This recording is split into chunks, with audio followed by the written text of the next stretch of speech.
আজকে এমন একটা রেসিপি আপনাদের সাথে শেয়ার করব যেটার নাম আমি জানি না, তবে খেতে হেভি টেস্ট। দেখতে অনেকটা কুমড়োর মতো হলেও এটা কিন্তু আকারে লম্বা টাইপের হয়ে থাকে। সেদিন বাজারে গিয়েছিলাম, কচি কচি এই কুমড়োর মতন সবজিটা দেখে আমার খুবই ভালো লাগলো, তাই কিনে এনেছিলাম। ভেবেছিলাম কুমড়োর মতো করেই রান্না করব। তো তার জন্য এই সবজিটা লম্বাভাবে 4 ফালি করে কেটে নিয়েছি, তারপর ডুমো ডুমো করে কেটে নিলাম। সমস্ত সবজিগুলো একটা পাত্রে তুলে বেশ ভালোভাবে ধুয়ে নিয়েছি, যাতে কোনো প্রকার ময়লা না থাকে। এরপর চেকনির ভেতরে রেখে দিলাম জল ঝরানোর জন্য। আমি তো এই সবজির নাম জানি না, তবে তোমরা যদি কেউ জেনে থাকো তাহলে কমেন্ট বক্সে অবশ্যই জানিয়ে যেও।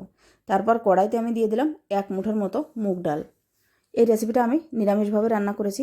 সত্যি নিরামিষ হলেও খেতে কিন্তু অসাধারণ টেস্ট। ডাল থেকে যখন খুব সুন্দর একটা গন্ধ বেরিয়েছে এবং ভাজা হয়ে গেছে, তখন এই ডালটাকে আমি একটা মিক্সিং জারে নামিয়ে গুঁড়ো করে নিলাম। তারপর ওই কড়াইতে দিয়ে দিলাম একটু তেল, আর তেল গরম হয়ে গেলে এর ভেতরে দিয়ে দিলাম ফোড়নের জন্য 5 ফোড়ন, শুকনো লঙ্কা এবং তেজপাতা। এরপর সবজিগুলো দিয়ে বেশ ভালোভাবে একটু ভেজে নিলাম, আর এর ভেতরে দিয়ে দিলাম চেরা কাঁচা লঙ্কা এবং টমেটো।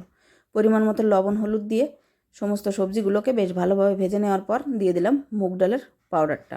আবারও কিছুক্ষণ সব কিছু মিলিয়ে নেওয়ার পর এর ভেতরে দিয়ে দিলাম মিক্সিং জার ধুয়ে পরিমাণ মতো জল। খুব বেশি জল দেওয়ার প্রয়োজন নেই, সব কিছু সেদ্ধ হয়ে যায় সেই অনুযায়ী জল দিতে হবে।